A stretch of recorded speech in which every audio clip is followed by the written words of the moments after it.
کہ آپ کے گھٹنوں میں بھی سیڑھیاں چڑھتے ہوئے کڑکڑاہٹ کی آواز آتی ہے یا نماز پڑھتے ہوئے شدید تکلیف کا سامنا کرنا پڑتا ہے؟ اگر آپ پین کلر کھا کھا کر تھک چکے ہیں اور ڈاکٹر نے آپ کو آپریشن کا مشورہ دے دیا ہے تو رک جائیں۔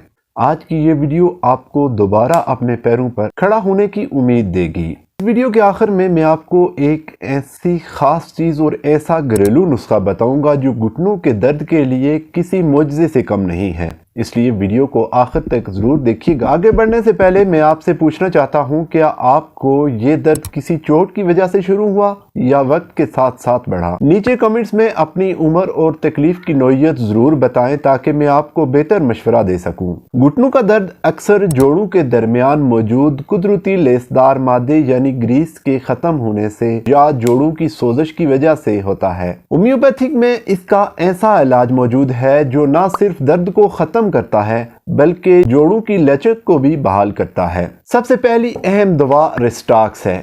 یہ ان مریضوں کے لیے ہے جنہیں آرام کرنے سے درد بڑھتا ہو لیکن تھوڑی دیر چلنے پھرنے سے سکون ملتا ہے۔ دوسری دوا کی بات کریں تو وہ ہے برایونیا۔ یہ اس وقت دی جاتی ہے جب معمولی سی حرکت سے بھی شدید درد ہو اور مریض بس لیٹے رہنا چاہتا ہے۔ تیسری لاجواب دوا ہے کالچیکم۔ خاص طور پر اس وقت کام کرتی ہے جب گھٹنوں میں سوجن ہو اور یورک ایسڈ کی زیادتی کی وجہ سے تکلیف ہو۔ یہاں میں آپ سے ایک اور بات پوچھنا چاہتا ہوں، کیا آپ کے گھر میں بھی کوئی بزرگ اس تکلیف کی وجہ سے ویل چیئر پر آ گئے ہیں؟ اپنی کہانی کمنٹس میں لکھیں تاکہ ہم سب کو ہمت ملے کہ اس کا علاج ممکن ہے۔ اب بات کرتے ہیں اس خاص چیز کی جس کا میں نے شروع میں ذکر کیا تھا۔ گھٹنوں کے درد کے مریض کے لیے ادرک اور دار چینی کا کہوہ ایک قدرتی کلینر کا کام کرتا ہے۔ جوڑوں کے گرد جمی ہوئی سوزش کو پگھلا دیتا ہے۔